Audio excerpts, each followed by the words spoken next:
Amina se tenait devant le grand miroir de la salle de pause, ajustant l'uniforme blanche qui lui seyait si bien. Elle était une infirmière dévouée à l'hôpital de Paris, où chaque jour était une nouvelle occasion d'aider ceux dans le besoin. Mais aujourd'hui, son sourire habituel cachait une angoisse sourde qui pesait sur son cœur. Le reflet qui lui renvoyait l'image de son visage radieux était terni par une tension palpable. Elle inspira profondément, essayant de chasser les doutes qui s'accumulaient dans son esprit. Dans le couloir, des patients attendaient déjà, assis sur des chaises inconfortables, leurs visages marqués par l'inquiétude. Amina sortit de la salle de pause, déterminée à apporter un peu de réconfort à ceux qui en avaient besoin. Elle était toujours accueillante, sa voix douce et chaleureuse apaisant les angoisses des malades. « Bonjour, comment vous sentez-vous aujourd'hui » demanda-t-elle en s'approchant d'une vieille dame aux cheveux gris. « Oh, ma chérie, je ne sais pas, ces douleurs ne me lâchent pas » répondit la dame avec un sourire timide. « Ne vous inquiétez pas, nous allons vous aider. » Le docteur Henri est très compétent, assura Amina, même si dans son cœur, elle savait que le médecin n'était pas toujours à la hauteur. Elle se leva ensuite, prête à accueillir le prochain patient, mais une pensée l'assaillit, et si cette journée était encore une fois marquée par l'humiliation. Le docteur Henri était un homme charismatique, mais dont le comportement pouvait rapidement virer à l'arrogance. Amina avait souvent été témoin de ses critiques acerbes, non seulement envers elle, mais aussi envers d'autres membres du personnel. Elle se rappelait de la dernière fois où il l'avait rabrouée devant un patient. La consultation commença, et le patient du jour, un homme d'affaires au costume impeccable, entra dans la pièce. Amina se tenait à côté d'Henri, prête à l'assister. Alors qu'ils examinaient le dossier médical, elle sentit un frisson d'appréhension.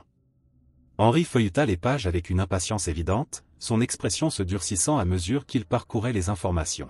« Alors, monsieur, pouvez-vous me dire depuis combien de temps vous ressentez ces symptômes » demanda Henri, sa voix tranchante. « Cela a commencé il y a quelques semaines, mais j'ai pensé que ce n'était rien de grave, » répondit l'homme d'affaires, visiblement mal à l'aise. « Vous devriez savoir que les petits symptômes peuvent parfois cacher des problèmes sérieux, » répliqua Henri avec un mépris à peine voilé, puis se tourna vers Amina. « N'est-ce pas, Amina ?» Un silence pesant s'installa dans la pièce. Amina sentit ses joues s'enflammer. Elle savait qu'Henri voulait l'humilier, mais elle se força à garder son calme. « Oui, il est important de ne pas ignorer les signaux que notre corps nous envoie, » répondit-elle d'une voix mesurée, malgré l'amertume qui montait en elle. Le patient, observant la scène, fronça les sourcils, perplexe. Il pouvait sentir la tension dans l'air. Henri, au lieu de se concentrer sur le patient, semblait s'amuser de sa position de pouvoir. Amina se sentait piégée, partagée entre son désir de défendre sa dignité et la nécessité de maintenir une atmosphère professionnelle. « Amina, je crois que vous devriez vous en tenir à votre rôle d'infirmière, » lança Henri, un sourire narquois sur le visage. « Vous n'êtes pas là pour faire des commentaires. » Le cœur d'Amina s'emballa. Elle voulait répondre, lui dire qu'elle était également une professionnelle, mais les mots restèrent bloqués dans sa gorge. Le regard du patient la scrutait, et elle détourna les yeux, fixant le sol, se maudissant de sa vulnérabilité. Henri, satisfait de sa petite victoire, continua son interrogatoire sans prêter attention à la détresse d'Amina. Finalement, la consultation prit fin et le patient sortit, visiblement troublé par l'interaction. Amina se sentit dépossédée de son rôle, comme si elle avait échoué à protéger sa propre dignité. Elle s'éclipsa dans le couloir, cherchant désespérément un endroit où elle pourrait rassembler ses pensées.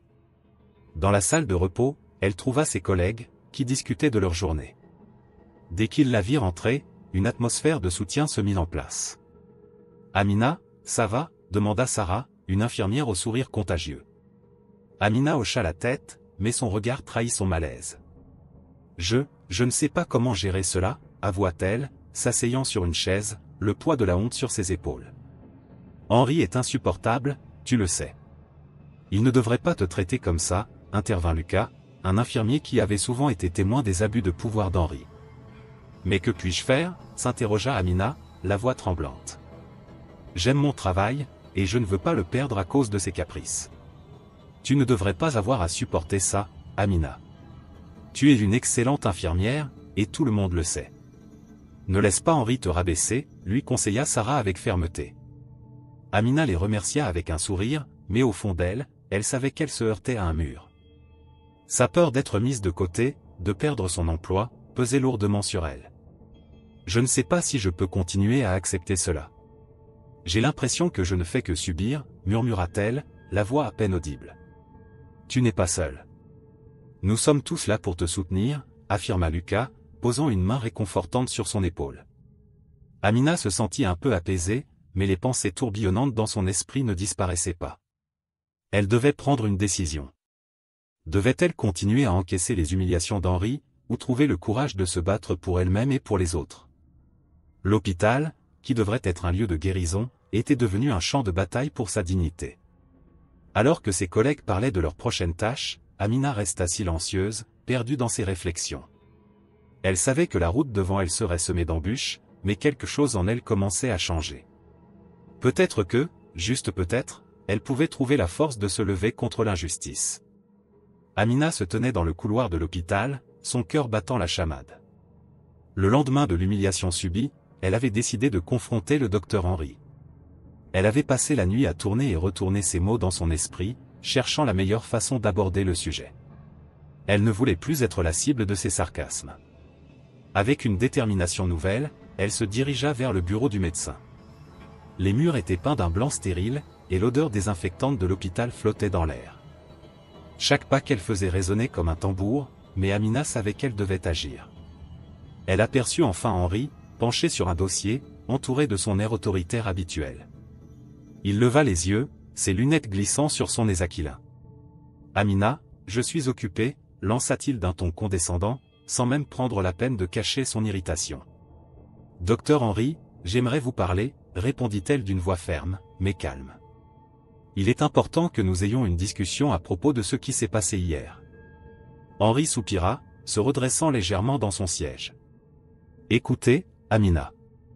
Je n'ai pas de temps à perdre avec vos émotions. Nous sommes ici pour travailler, pas pour discuter de vos ressentis. Vous devez apprendre à être plus professionnel. » Amina sentit une montée de frustration. « Je ne suis pas seulement une infirmière, je suis une professionnelle de la santé. Et ce que vous avez fait hier était inacceptable.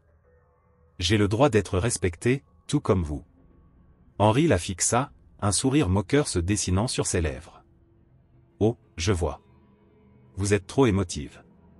C'est un problème courant chez les infirmières de votre genre. Peut-être devriez-vous prendre un peu de recul et réfléchir à votre attitude. » Sa réponse la frappa comme une gifle. Amina, bien qu'énervée, se força à garder son calme. Ce n'est pas une question d'émotion. C'est une question de respect. Je ne peux pas continuer à travailler dans un environnement où je suis constamment rabaissé. Henri haussait les épaules, désinvolte. Si vous ne pouvez pas supporter la pression, peut-être devriez-vous envisager une autre carrière. Il retourna à son dossier, la laissant debout, figée dans le couloir. Amina se sentit comme si le sol s'effondrait sous ses pieds. Elle s'éloigna, le cœur lourd. Elle savait qu'elle devait trouver un moyen de faire entendre sa voix, mais comment? Ses pensées tourbillonnaient alors qu'elle rejoignait la salle de repos, où ses collègues prenaient une pause. « Amina, ça va ?» demanda Sarah, l'une de ses collègues, en voyant son visage marqué par l'angoisse. « Tu as l'air bouleversée. »« C'est Henri, encore une fois, » répondit Amina, s'asseyant sur une chaise. « Il m'a humiliée de nouveau, et je ne sais pas quoi faire. »« Tu devrais vraiment lui dire ce que tu penses, » suggéra Marie, une infirmière plus âgée. « Il n'a pas le droit de te traiter comme ça. »« Je sais, mais... » Amina hésitait, son regard se perdant dans le vide. « Je crains que cela ne serve à rien. Il a toujours eu le dessus. Peut-être que le patient d'hier, Monsieur Dupont, pourrait t'aider, » proposa Sarah. « Il a l'air d'un homme influent. Peut-être qu'il est prêt à soutenir ta cause. » L'idée de Monsieur Dupont fit germer une lueur d'espoir dans l'esprit d'Amina. Elle se leva, déterminée. « Oui, peut-être qu'il pourrait. Je devrais lui parler. » À ce moment-là, Monsieur Dupont, l'homme d'affaires qui avait assisté à l'humiliation, était dans le couloir. Il avait entendu des échos de la conversation d'Amina et s'approcha d'eux, son visage sérieux. « Amina, puis-je vous parler un moment ?» Elle acquiesça, un mélange d'appréhension et d'espoir. Ils se dirigèrent vers une petite salle de réunion. « J'ai été témoin de ce qui s'est passé hier, » commença Monsieur Dupont. « Et je dois dire que j'ai été choqué par le comportement du docteur Henri. C'est inacceptable. » Amina se sentit soulagée. Merci, monsieur Dupont. J'essaie de trouver une manière de gérer la situation, mais je me sens si petite face à lui. Vous n'êtes pas seule, Amina. Je sais ce que c'est que de faire face à des personnes abusives, répondit-il avec empathie. Je suis un entrepreneur dans le milieu médical, et je suis bien conscient des abus de pouvoir. Si vous avez besoin de soutien, je suis ici pour vous aider. Je ne sais pas par où commencer, avoua-t-elle. Il a tellement de pouvoir ici. Parler est déjà un bon début, affirma monsieur Dupont. Je peux intervenir en tant que témoin. Vous méritez d'être respecté, et je pense que le personnel de cet hôpital doit être conscient de son comportement. Encouragée par ces mots, Amina se sentit prête à agir. Merci, monsieur Dupont. Cela signifie beaucoup pour moi. Je ferai tout ce qu'il faudra pour faire valoir mes droits. De retour dans le couloir, monsieur Dupont croisa le docteur Henri, qui semblait de mauvaise humeur. Docteur, j'aimerais vous parler, commença monsieur Dupont, s'arrêtant devant lui. Henri leva les yeux, son expression se durcissant. Qu'est-ce que vous voulez? Je suis occupé. Je pense que nous devons discuter de votre comportement envers vos employés, déclara monsieur Dupont, sa voix pleine d'autorité. J'ai été témoin de la façon dont vous avez traité Amina. C'est inacceptable. Henri sourit d'un air dédaigneux. Je ne sais pas de quoi vous parlez. Les infirmières doivent apprendre à être plus professionnelles. Vous êtes médecin, vous devez montrer l'exemple, répliqua monsieur Dupont, sa voix se renforçant. Rabaissant vos collègues, vous ne faites que créer un environnement toxique. Henri, piqué au vif, se redressa. Je n'ai pas besoin de leçons de votre part. Vous n'êtes qu'un simple patient qui se prend pour un conseiller. Peut-être, mais je suis un patient qui a des connexions et qui ne tolérera pas de tels abus, rétorqua monsieur Dupont, son regard perçant. Vous devriez réfléchir à vos actes avant qu'ils ne vous reviennent comme un boomerang. Henri, prenant conscience de la menace sous-jacente dans les paroles de monsieur Dupont, se mit à ricaner, feignant l'indifférence. Je suis sûr que vous avez beaucoup d'histoires à raconter, mais cela ne me concerne pas. Je suis ici pour soigner les patients, pas pour discuter avec des amateurs. Prenez garde, docteur, avertit monsieur Dupont, sa voix grave. Le respect est une rue à double sens. Vous ne pourrez pas vous cacher derrière votre statut indéfiniment. Alors que monsieur Dupont s'éloignait, Amina observait la scène de loin, son cœur battant. Elle avait besoin de cette force, de cette voix pour défendre ses droits. Elle savait maintenant qu'elle n'était pas seule. Le soutien de monsieur Dupont lui donnait une nouvelle détermination. Elle était prête à se battre pour ce qu'elle méritait, peu importe les obstacles. Amina se tenait dans le couloir, son cœur battant la chamade. Encouragée par monsieur Dupont, elle avait décidé de prendre les choses en main. Elle savait que le chemin serait semé d'embûches, mais elle était déterminée à prouver qu'elle n'était pas une simple victime. Elle prit une profonde inspiration et se dirigea vers la salle de repos, où plusieurs de ses collègues prenaient une pause bien méritée. « Salut, Amina » appela Sophie, l'une de ses collègues, en lui faisant signe d'approcher. « Tu as l'air préoccupée. Qu'est-ce qui se passe ?» Amina hésita un instant, puis décida de se confier. « Vous savez, le docteur Henri. Il n'arrête pas de me rabaisser devant les patients. Et aujourd'hui, j'ai vraiment eu envie de tout abandonner. Mais monsieur Dupont m'a encouragé à me battre. Je pense que je vais essayer de rassembler des preuves de son comportement. » Les autres infirmières échangèrent des regards et un silence s'installa. Puis, Emma, une infirmière à l'aîné, prit la parole. « Tu n'es pas seule dans cette situation, Amina. Henri a fait la même chose avec moi.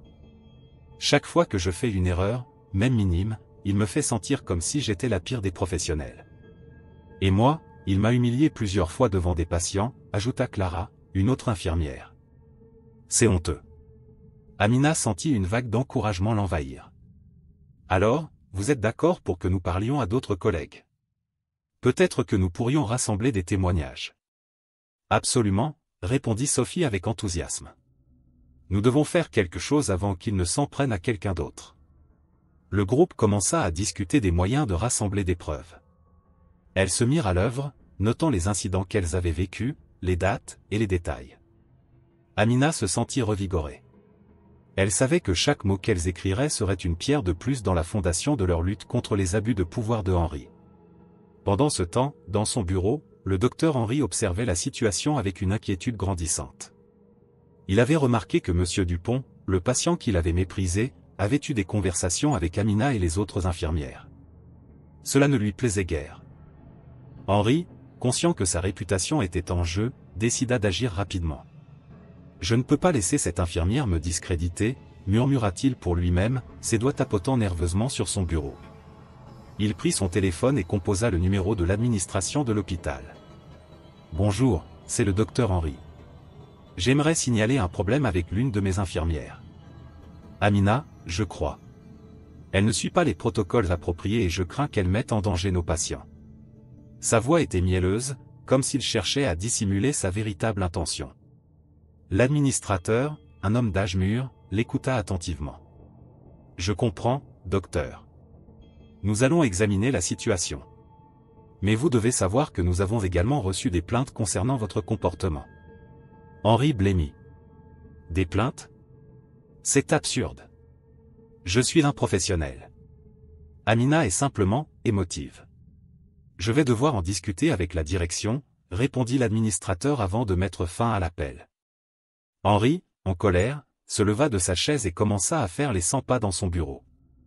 Il savait qu'il devait redoubler d'efforts pour discréditer Amina avant qu'elle ne puisse faire quelque chose de concret contre lui. Son esprit machiavélique commença à élaborer un plan pour la faire passer pour une mauvaise professionnelle, un risque pour l'hôpital. « Je vais lui montrer qui est le vrai patron ici », se dit-il en serrant les poings. Au fil des jours, Amina et ses collègues continuèrent à rassembler des preuves. Elles prenaient des notes dans un petit carnet, partageaient leurs expériences et s'assuraient de ne rien laisser au hasard. Amina se sentait comme une guerrière, prête à affronter l'injustice qui la rongeait. Mais alors qu'elle s'investissait dans cette bataille, elle commença à recevoir des commentaires désobligeants de la part de Henri. Chaque fois qu'ils se croisaient dans les couloirs, il ne manquait pas une occasion de la rabaisser. « Amina, il serait peut-être temps de te concentrer sur ton travail plutôt que de jouer les victimes, » lança-t-il un jour avec un sourire sarcastique. « Tu sais, les patients ont besoin de soins, pas d'une infirmière en crise. » Amina, bien que blessée par ces mots, se força à garder son calme.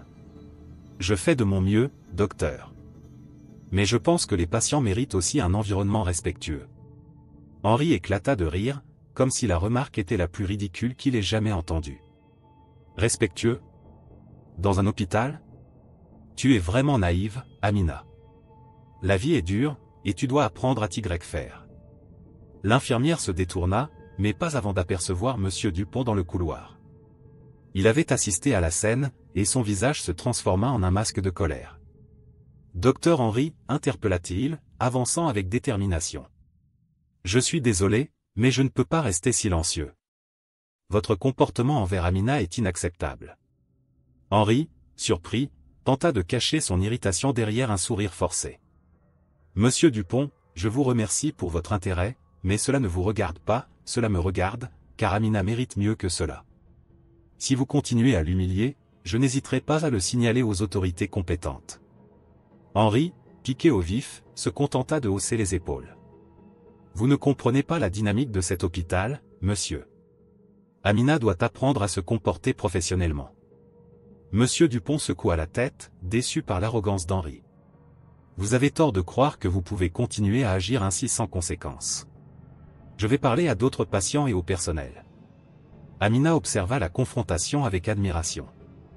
Monsieur Dupont avait raison, et cela lui redonna de l'espoir. Elle se rendit compte que les actions de Henri n'affectaient pas seulement elle, mais aussi d'autres employés, et peut-être même les patients. Chaque jour, elle voyait des collègues se retirer, abattus par les insultes constantes du médecin. Cela renforça encore plus son désir de se battre pour la justice. Elle ne pouvait plus rester silencieuse. Dans les jours qui suivirent, Amina et ses collègues continuèrent à documenter chaque incident, à rassembler des témoignages et à renforcer leur détermination. Henri, de son côté, devenait de plus en plus nerveux. Les rumeurs circulaient dans l'hôpital, et il savait que son autorité était mise à mal. « Cela ne peut pas continuer comme ça », murmura-t-il en observant Amina et ses collègues discuter avec animation dans la salle de repos. Il comprit qu'il devait agir rapidement, avant qu'il ne soit trop tard. Sa stratégie était simple, il devait faire tout son possible pour discréditer Amina et la dépeindre comme une infirmière incompétente. Mais Amina, armée du soutien de ses collègues et de la détermination de M. Dupont, était prête à faire face à la tempête. Sans le savoir, ils étaient tous les deux à un tournant décisif de leur lutte contre l'injustice, et le combat pour la dignité venait à peine de commencer. Amina s'était retirée dans un coin tranquille de l'hôpital, son cœur battant d'angoisse et d'espoir. Elle avait toujours rêvé d'un environnement où elle pourrait exercer son métier avec dignité, mais chaque jour avec le docteur Henry lui rappelait à quel point le chemin était semé d'embûches. Cependant, la rencontre avec Monsieur Dupont lui avait redonné une lueur d'espoir. L'homme avait reconnu son courage et lui avait proposé son aide pour porter plainte contre Henry. « Amina, je sais que cela semble intimidant, mais il est temps que nous agissions, » avait-il dit avec une voix rassurante. « Je vais vous aider à recueillir des témoignages. Vous n'êtes pas seul dans cette lutte. » Les mots de Monsieur Dupont résonnaient encore dans son esprit alors qu'elle se préparait à rencontrer certains des collègues qui avaient été témoins des abus du docteur Henry. Elle se dirigea vers la salle de pause, où une petite réunion était organisée. Ses collègues, bien que réticents au début, avaient commencé à comprendre que la situation d'Amina était représentative d'un problème plus large au sein de l'hôpital. Lorsqu'elle entra dans la pièce, elle fut accueillie par des visages préoccupés mais déterminés. « Amina, tu es enfin là !» s'exclama Sarah, une infirmière qui avait souvent été la confidente d'Amina. « Nous avons discuté et nous voulons vraiment t'aider. »« Oui, nous avons tous vu comment le docteur Henry te traite, et ce n'est pas juste, » ajouta Lucas, un infirmier qui avait travaillé avec Amina pendant plusieurs années. « C'est le moment de faire entendre notre voix. » Amina se sentit submergée par une vague d'émotions.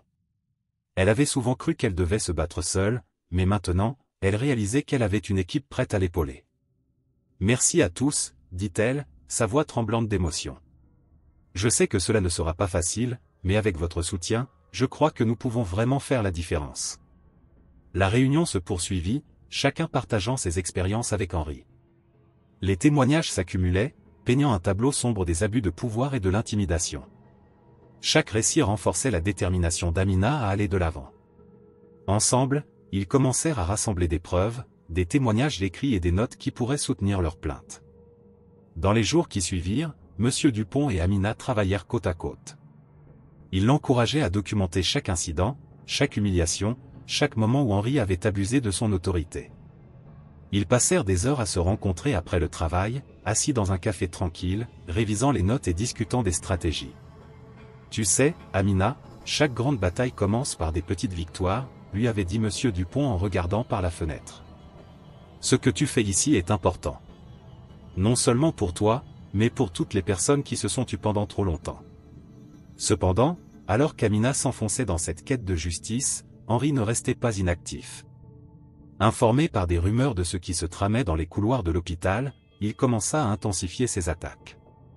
Ses tentatives pour discréditer Amina devenaient de plus en plus évidentes. Il ne se contentait plus de l'humilier en public, mais il s'attaquait à sa réputation professionnelle. Un jour, alors qu'Amina se préparait à commencer son service, elle reçut un message anonyme sur son téléphone. « Tu ferais mieux de laisser tomber, Amina. Personne ne t'écoutera, et tu vas te retrouver dans une situation que tu ne pourras pas contrôler. » Elle frissonna en lisant ces mots. La peur s'infiltra en elle, mais elle se rappela des visages de ses collègues, de leur soutien inébranlable. Elle décida de ne pas céder à la peur. « Non, je ne vais pas abandonner, » murmura-t-elle pour elle-même, serrant son poing dans sa poche. Dans les jours qui suivirent, des menaces anonymes continuèrent à affluer, mais Amina trouva du réconfort dans les encouragements de ses collègues. Ensemble, ils formèrent un front uni contre le harcèlement et l'intimidation. Sarah, Lucas et d'autres infirmiers s'assurèrent de rester à ses côtés, partageant leurs propres histoires de souffrance et de résistance. « Nous sommes tous dans le même bateau, » dit Lucas un jour, « sont-on sérieux? Si Henry pense qu'il peut nous faire taire, il se trompe lourdement.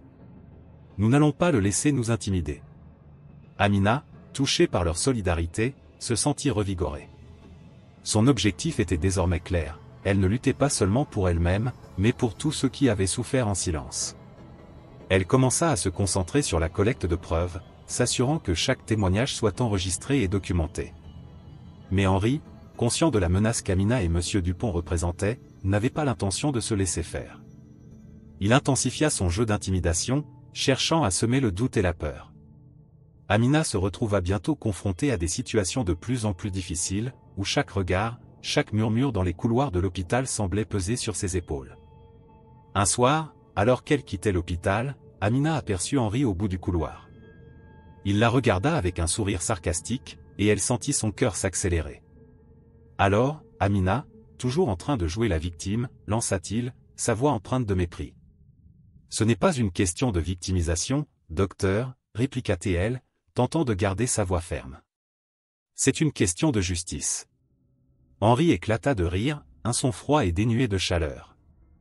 La justice? Dans cet hôpital? Ne te fais pas d'illusions. Tu es seul dans cette bataille. Mais avant qu'elle ne puisse répondre, il tourna les talons et s'éloigna, son rire résonnant dans le couloir. Amina se sentit vaciller un instant, mais se ressaisit. Elle savait qu'elle n'était pas seule et que chaque jour, elle se rapprochait de son objectif. Avec le soutien de M. Dupont et de ses collègues, elle décida de ne pas céder à la peur. La lutte pour la justice ne faisait que commencer. Le jour de l'audience, une atmosphère pesante régnait dans la salle d'audience de l'hôpital. Les murs, peints d'un blanc clinique, semblaient absorber l'anxiété palpable qui flottait dans l'air.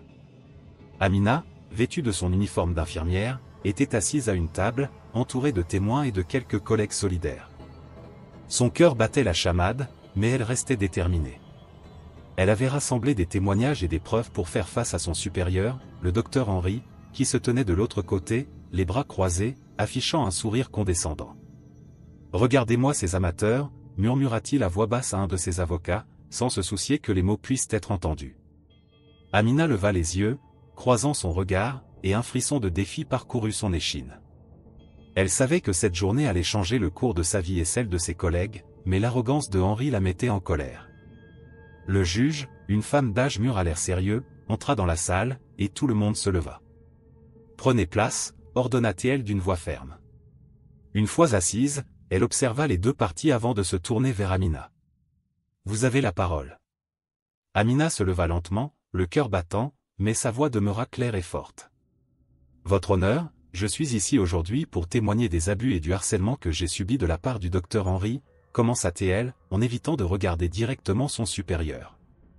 Je ne suis pas la seule à avoir été victime de son comportement inacceptable, et je souhaite que cette audience éclaire la vérité. Elle présenta alors des témoignages écrits de ses collègues, des infirmières et des médecins qui avaient vécu des situations similaires. Les mots prenaient vie alors qu'elle les lisait à haute voix, chaque phrase résonnant dans la salle comme une cloche d'alarme. Il a souvent humilié ses employés devant des patients, créant un climat de peur et d'insécurité. Ce n'est pas seulement une question de dignité, c'est une question de sécurité pour nos patients. Henri, de l'autre côté de la salle, ne pouvait dissimuler son mécontentement. Son visage s'était durci, et il avait commencé à tapoter son doigt sur la table, comme un enfant impatient. Il se leva finalement, son arrogance palpable. « Votre honneur, ces accusations sont infondées. Amina est simplement une infirmière qui ne parvient pas à suivre le rythme exigé par notre service. Elle cherche à se venger parce que je lui ai fait une remarque sur son manque de professionnalisme. » Amina sentit la colère bouillonner en elle, mais elle prit une grande inspiration. « Je ne cherche pas à me venger, mais à protéger mes collègues et à garantir un environnement sûr pour tous. » Elle se tourna vers le juge. « Je demande une enquête sur ses méthodes de travail. » Ce n'est pas la première fois que des plaintes sont déposées contre lui. Le juge, visiblement intéressé, écrivit quelques notes. « Je vais vous donner la parole, docteur Henri, mais je vous conseille de vous en tenir aux faits. » Henri, s'avançant, tenta de projeter une image de confiance. « Je suis un médecin respecté avec des années d'expérience. Ces allégations sont le fruit d'une imagination fertile. » Il balaya la pièce du regard, comme s'il cherchait à gagner l'appui des autres présents. Alors qu'il parlait, un homme entra dans la salle, visiblement nerveux mais déterminé. C'était un ancien employé de l'hôpital, un infirmier qui avait quitté l'établissement après avoir subi des abus similaires. Il s'approcha du juge et murmura quelques mots à son oreille. Le juge leva un sourcil, surprise par l'interruption. « Qui êtes-vous ? » demanda-t-elle. « Je suis Marc, un ancien infirmier ici. Je ne peux plus rester silencieux. J'ai également été victime du docteur Henri, » répondit l'homme, sa voix tremblante mais ferme. Henri blêmit, son visage perdant de sa couleur arrogante. « Qu'est-ce que vous essayez de faire ? » La calomnie, lança-t-il, mais la nervosité dans sa voix était évidente. Marc se redressa, prenant une grande inspiration.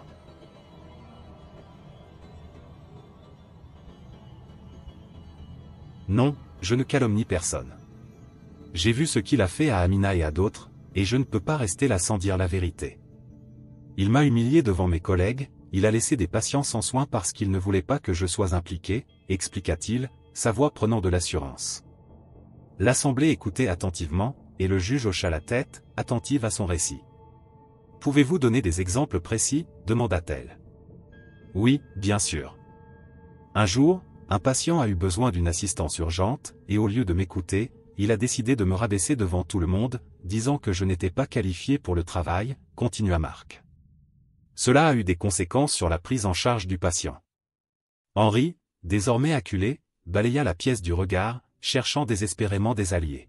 « Je suis un professionnel, et je ne laisserai pas quelques plaintes isolées entacher ma réputation. Je suis le meilleur dans ce que je fais, tenta-t-il de clamer. Le juge, cependant, ne semblait pas impressionné. « Docteur Henri, ces témoignages s'accumulent. Vous devez comprendre que votre comportement a des répercussions sérieuses. » Amina, observant la dégringolade de Henri, sentit un mélange de satisfaction et de colère. Elle savait que l'homme en face d'elle avait manipulé les gens, mais le fait que son passé soit désormais exposé était une victoire en soi. Alors que l'audience continuait, les détails du passé de Henri commençaient à émerger. Un schéma d'abus similaire dans d'autres établissements était révélé, et chaque nouveau témoignage semblait éroder les fondations de son arrogance. Il se tenait là, incapable de cacher son agitation, observant le jury avec désespoir. « Vous n'avez pas le droit de détruire des vies juste parce que vous avez le pouvoir, » lança Amina, défiante. « Nous sommes ici pour nous battre pour un environnement de soins sûr et respectueux. » Les murmures parcouraient la salle, et même certains membres du personnel médical commençaient à regarder Henri d'un air désapprobateur. Amina avait réveillé quelque chose de profond, une colère refoulée contre un système qui avait permis à des gens comme lui de prospérer. Henri, réalisant qu'il perdait son emprise sur la situation, commença à se renfermer. Son arrogance s'effritait, révélant un homme paniqué, dont les mensonges et l'intimidation ne pouvaient plus le protéger. Le juge avait un regard déterminé, et Amina savait que la vérité, enfin, avait commencé à faire surface. Amina était nerveuse, son cœur battait la chamade alors qu'elle attendait le verdict qui changerait sa vie. Assise dans la salle d'audience, elle pouvait sentir la tension palpable dans l'air. La lumière des néons au-dessus d'elle semblait trop vive, presque insupportable. À sa gauche, Monsieur Dupont, son allié inattendu, lui adressa un sourire encourageant. Il savait combien ce moment était crucial pour Amina, et sa présence à ses côtés lui donnait un peu plus de courage. Le juge, une femme d'une cinquantaine d'années avec des lunettes rectangulaires, se leva et regarda autour d'elle, s'assurant que tout le monde était attentif. « Nous sommes réunis aujourd'hui pour rendre notre verdict concernant les accusations portées contre le docteur Henri. Je vous demande de garder le silence pendant que nous prenons notre décision. » Sa voix était ferme, mais Amina pouvait percevoir une lueur de compassion dans son regard. Elle savait que le juge avait pris le temps d'écouter chaque témoignage, chaque preuve. À ce moment-là, alors que le silence s'installait, Amina reçut un message sur son téléphone. L'écran s'alluma, révélant un message anonyme, « Vous devez voir cela. » Preuve contre Henri. Son cœur s'emballa encore plus. Elle avait déjà tant de preuves, mais si cela était vrai, cela pourrait être la clé de la victoire. Elle prit une profonde inspiration, tenta de rester calme et sortit discrètement son téléphone pour lire le message plus en détail. Les mots qui s'affichèrent sur l'écran étaient accablants. Des captures d'écran de documents médicaux falsifiés, des rapports montrant des négligences graves. La sueur perla sur son front alors qu'elle réalisait ce que cela signifiait. Henri avait non seulement abusé de son pouvoir, mais il avait aussi mis en danger la vie de patients innocents. Elle devait absolument présenter ses preuves au tribunal. « Amina, qu'est-ce qui se passe ?» chuchota Monsieur Dupont, voyant l'expression alarmée sur le visage de la jeune infirmière. Elle lui montra son téléphone, les yeux écarquillés. « Regarde ça, Monsieur Dupont. C'est incroyable. Il a falsifié des documents, il a menti sur des procédures médicales, sa voix tremblait d'émotion. Nous devons les montrer ici, maintenant. C'est notre chance, Amina. » Avec une détermination renouvelée, Amina se leva et s'approcha du juge, le cœur battant. « Votre honneur, je dois présenter des preuves supplémentaires concernant le docteur Henri. J'ai reçu des documents qui prouvent qu'il a falsifié des dossiers médicaux et a été impliqué dans des cas de négligence. » Le juge la regarda avec surprise, mais aussi avec un certain respect. Très bien, Amina. Montrez-moi ce que vous avez. Amina retourna à sa place, son cœur battant la chamade tandis qu'elle fouilla dans son sac pour sortir des copies des preuves qu'elle avait reçues. Elle se sentait à la fois nerveuse et excitée, consciente que ce moment pouvait changer le cours de sa vie, mais aussi celui de tant d'autres qui avaient souffert sous le joug de Henri. « Regardez » commença-t-elle, sa voix se renforçant à mesure qu'elle parlait. « Ici, vous pouvez voir que le docteur Henri a falsifié des documents concernant des traitements administrés à des patients. Ces erreurs ont conduit à des complications graves. » Elle montra les captures d'écran à la salle, où l'on pouvait entendre des murmures d'incrédulité. La tension dans la salle d'audience était palpable. Les visages des jurés étaient figés, et même les avocats semblaient surpris. Henri, sur le banc des accusés, blêmit.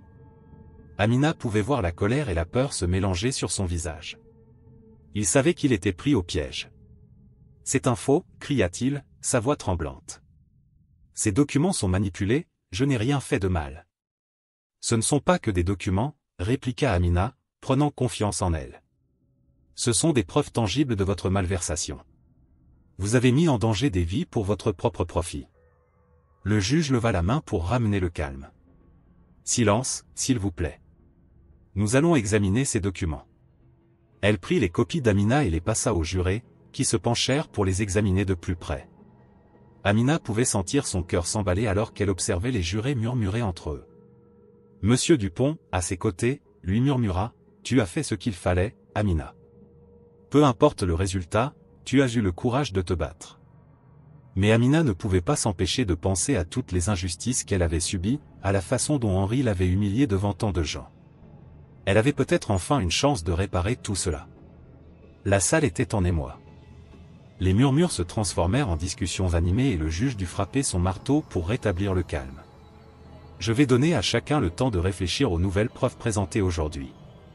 Nous reprendrons dans quelques minutes. » Amina retourna alors à sa place, le souffle court. Elle espérait que les jurés prenaient cela au sérieux. Après quelques instants qui semblèrent une éternité, le juge annonça la reprise de l'audience. « Après avoir examiné les nouvelles preuves, nous sommes prêts à rendre notre verdict. » Le juge leva les yeux, cherchant le regard de chaque juré.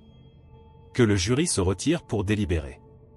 La tension dans la salle était à son comble. Amina serra sa main dans celle de Monsieur Dupont, se sentant à la fois nerveuse et pleine d'espoir. Les jurés sortirent, laissant derrière eux une atmosphère électrique. Après ce qui sembla être une éternité, les jurés revinrent, le visage grave. Le président se leva et annonça, au nom du jury, « Nous déclarons le docteur Henri coupable des accusations portées contre lui. » Un cri de joie échappa à Amina, suivi d'une vague d'émotion qui l'envahit. Elle était tellement soulagée, sa lutte n'avait pas été vaine. Les larmes coulaient sur ses joues, mais cette fois, ce n'était pas de douleur, mais de joie. « Bravo, Amina » cria Monsieur Dupont, les larmes aux yeux lui aussi. Ses collègues applaudirent, et même ceux qui étaient restés silencieux au début de l'audience se levèrent pour exprimer leur soutien. Henri, réalisant qu'il était piégé, tenta de fuir, mais les gardes de sécurité l'attrapèrent rapidement. « Non, laissez-moi partir » cria-t-il, mais sa voix était déjà étouffée par la réalité de sa situation. Amina se leva alors, ses mains tremblant encore de l'émotion. Elle se tourna vers ses collègues, qui l'encouragèrent avec des sourires et des gestes de soutien. Elle avait non seulement gagné sa cause, mais elle avait aussi ouvert la voie à un changement nécessaire dans l'hôpital. « Merci à tous » dit-elle, sa voix pleine de gratitude. Ce n'était pas seulement ma lutte, mais celle de toutes les personnes qui ont souffert en silence. Ensemble, nous avons fait entendre notre voix. Les applaudissements retentirent dans la salle, et Amina savait qu'elle était enfin libre. Si vous avez aimé le contenu, n'oubliez pas de laisser un like, un commentaire et de le partager avec vos amis. Votre commentaire est essentiel pour la croissance de la chaîne. Et regardez cette vidéo qui apparaît à l'écran. À bientôt.